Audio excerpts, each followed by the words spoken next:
是。亲爱的顾客朋友们，现在由我为大家讲解冰箱密封条的安装方法。首先，我们收到冰箱密封条后，先准备一盆大概70左右温度的热水，然后把它泡进盆里，大概3到5分钟，3到5分钟，然后把它捞出来。捞出来，我们准备一块干净的抹布，把它擦干。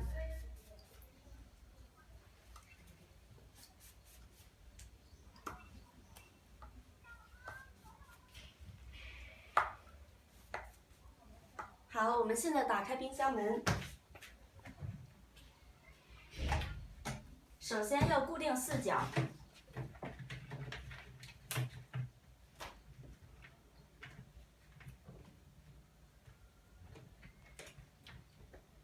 然后再把边慢慢的用力往里边挤压摁一下。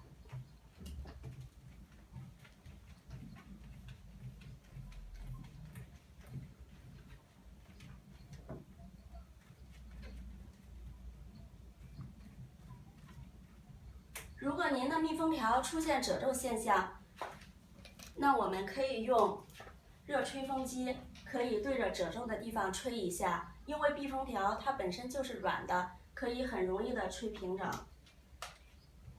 然后我们现在把它关上门，试试吸力，如果吸力不太强的话，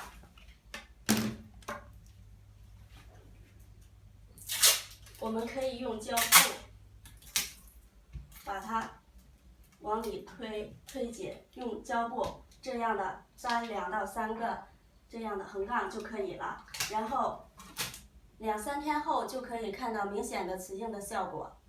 如果您还有什么不明白的话，可以联系我们的客服，由客服详细为您指导解答。